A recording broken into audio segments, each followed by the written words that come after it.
서울시 주거 비율의 55%를 차지하는 아파트. 그러나 최근 5년간 서울에서 아파트 화재 발생 건수는 매년 평균 4.5% 감소했지만 인명피해는 평균 사망단 8.8% 증가, 부상 2.8% 증가한 것으로 나타났다. 아파트의 고층화 추세와 기존 아파트의 노후화가 원인이다. 전국적으로 보편적 주거 형태가 되어가는 아파트. 안전한 우리 집을 위해 구석구석 안전 점검을 실시한다.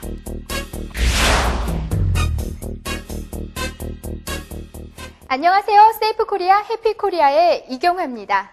아무리 좋은 곳을 놀러가도 집보다 좋고 편한 곳은 없다고들 하죠.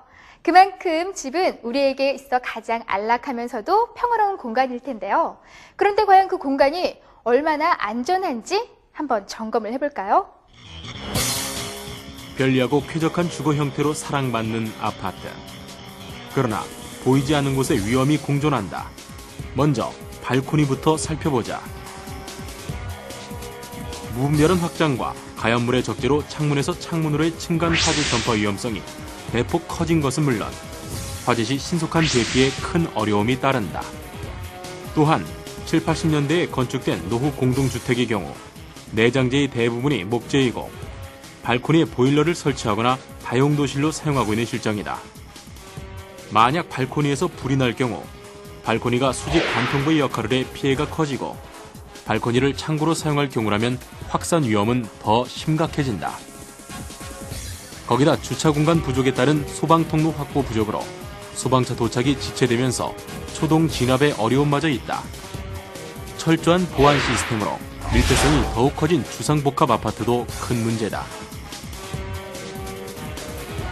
밀폐된 건물에서는 굴뚝 효과가 발생하기 때문이다. 굴뚝 효과란 밀폐된 공간에서 엘리베이터, 비상계단, 환기통을 통해서 연기가 굴뚝처럼 수직으로 상승하는 현상을 말합니다. 화재 지점 상부에 위치한 모든 층이 구조 대상이 되므로 초고층 건물에서 화재가 발생할 때 인명구조를 어렵게 만듭니다. 소방차의 사다리가 올라갈 수 있는 최대 높이는 52m, 일반 아파트 15층에 해당하는 높이다. 이보다 높은 초고층 건물에 대해서는 소방 헬기가 동원돼야 한다. 만약 소방구조대의 도움을 받지 못하면 매연을 뚫고 비상계단을 뛰어내려가야 하는데 피난자의 층당 평균 대비 속도는 약 16초. 한마디로 말해 일단 아파트 화재가 발생하면 심각한 인명피해의 가능성이 커졌다는 뜻이다. 철저한 화재 예방의 중요성을 다시 한번 확인하는 대목이다. 가정의 안전이 얼마나 중요한지 다시 한번 생각해 보게 되는데요. 그 중에서도 점점 늘어나고 있는 고층 아파트가 가장 걱정입니다. 아파트가 높아질수록 대형 사고의 위험도 커지고 그만큼 안전시설에 대한 요구도 점점 늘어나기 마련인데요. 고층 아파트, 우리 집에 숨어있는 안전시설들을 한번 살펴볼까요? 건축기술의 발달로 인해 요즘은 소방 기준에서 11층 이상이면 고층으로 판단되는 고층 아파트가 속속 등장하면서 이에 따른 소방 안전에 대한 시민들의 관심도 높아지고 있다.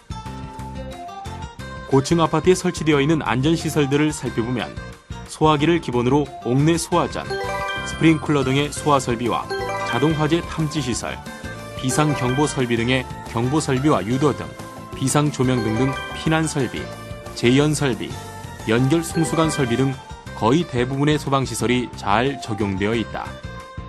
또 자체 진화가 불가능한 경우 이용할 수 있는 인접 세대로의 대피통로 경량 칸막이는 물론 화재 발생 시 가장 기본이 되는 비상벨까지 아파트 안의 소방안전시설들은 쉽게 찾아볼 수 있다. 화재 발생 시에는 제일 먼저 비상벨을 누르고 119에 신고를 한 뒤 비상계단을 이용해서 아래로 신속하게 이동하는 것이 중요합니다. 화재 시에는 엘리베이터를 타면 위험이 가중되므로 화재 발생 시 엘리베이터 이용은 절대 금지입니다. 나아가 소방차량 전용 주차 공간 확보는 기본이며 소화기 관리 상태와 피난 장애물을 수시로 점검한다. 발코니 확장이 합법화된 이후로 너도나도 발코니 확장을 하고 있는데요.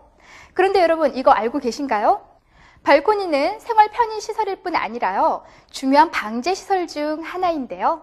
발코니가 사라진 만큼 더욱 철저해져야 할 소방 방제 기준 지금 확인해 봅니다. 아파트 발코니 확장이 내일부터 합법화됩니다. 건설교통부는 발코니 구조 변경을 허용하는 건축법 시행령 개정안이 최근 국무회의를 통과해 내일부터 시행된다고 밝혔습니다. 2005년 12월부터 시행되고 있는 발코니 확장. 가장 큰 문제는 화재시 대피 공간의 확보다. 발코니는 신축 아파트의 경우 옆집과 3제곱미터의 공용 대피 공간을, 기존 아파트의 경우는 2제곱미터 이상의 대피 공간을 확보해야 합니다. 아래층에서 난 불이 위층으로 옮겨붙지 못하도록 스프링쿨러를 설치해야 한다. 스프링쿨러가 확장된 발코니까지 물이 뿌려지지 않는 경우라면 바닥판 두께를 포함 바깥 창문에 높이 90cm의 방화판이나 방화유리를 설치해야 한다. 이를 지키지 않으면 시정조치명령, 과태료 부과 등 각종 제재가 따른다. 또 발코니는 자동 화재 탐지기를 비치해야 하며 바닥은 불연성 재료로 만들어야 한다. 만약 발코니를 확장했는데 대피 공간을 미처 설치하지 않았다면 지금이라도 목재 방화문을 설치해 규정에 맞는 안전한 발코니로 바꿔야 한다. 이렇게 합법적인 과정을 통해 주변을 꼼꼼히 점검한다면 우리 가정을 화재로부터 미리 예방할 수 있을 것이다. 우리 집을 더욱 안전하고 평화롭게 하는 방법은 역시 철저한 안전수칙 준수와 평소의 안전 점검이 아닐까 하는 생각이 드는데요. 가족회의를 통해서 온 가족이 확인을 하고 정확하게 사용법을 익힌다면 언제나 안전하고 안락한 집이 되지 않을까요?